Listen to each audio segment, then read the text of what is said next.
Donc voilà mon parcours. Je rentre pas dans les détails, mais j'ai joué dans une comédie musicale devant 800 personnes. Enfin voilà, il y a eu plein de choses, mais c'est pas le but des lives de vous dire tout ce que j'ai fait. C'est simplement de vous transmettre mon parcours et qu'est-ce que j'ai appris, exploré durant cette vie de comédien. Et j'ai énormément appris. Et si je partage mon comportement à cette époque-là, quand il y avait des fins de tournage, j'étais très mal à l'aise. Mais vraiment très mal à l'aise. Sur la série PJ, on en a eu beaucoup parce que à chaque fin de saison, on avait une fête de tournage. Ça se fait comme ça dans le milieu du cinéma et dans la télé. Et heureusement, j'avais mes collègues avec qui on pouvait bavarder, mais il y avait les producteurs, il y avait les acteurs, donc j'allais les voir parce qu'on se connaissait de plus en plus. Mais j'avais une difficulté à aller vers les gens et je n'osais pas aller vers eux. La directrice de casting, directeur de casting, je n'osais pas aller vers eux. Parce que j'avais peur du jugement des autres. Ah, mais je veux pas être assez intéressant. Parce que de jouer un personnage et de se vendre, c'est complètement différent. Même si j'étais vulnérable dans les personnages, je sais que c'était moi, à travers un personnage. Mais je pouvais me cacher derrière un personnage, j'avais une excuse.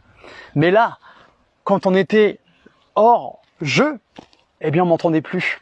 J'étais dans mon dorsal. Ce mécanisme de protection que j'ai eu dans mon enfance, mon adolescence, vous vous souvenez ?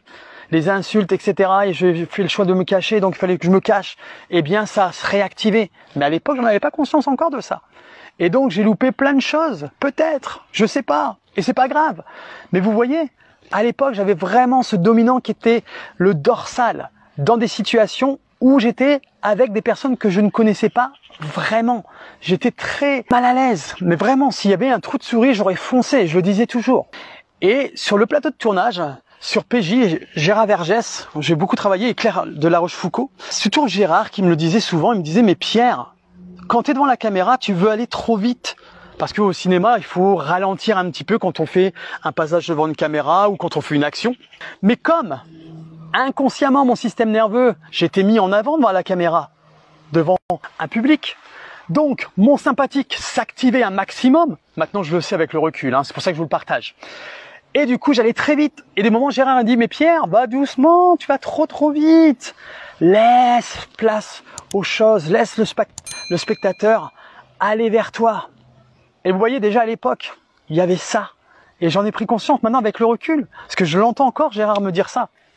La peur que j'avais au plus profond de moi, c'était la peur, mais vraiment, c'est un truc qui m'a fait, peut-être que qui m'a fait ralentir et qui me bloquait vraiment dans mon dorsal, c'était la peur de réussir en fait. La peur de réussir et de plus pouvoir faire ce que je voulais, de perdre ma liberté en fait.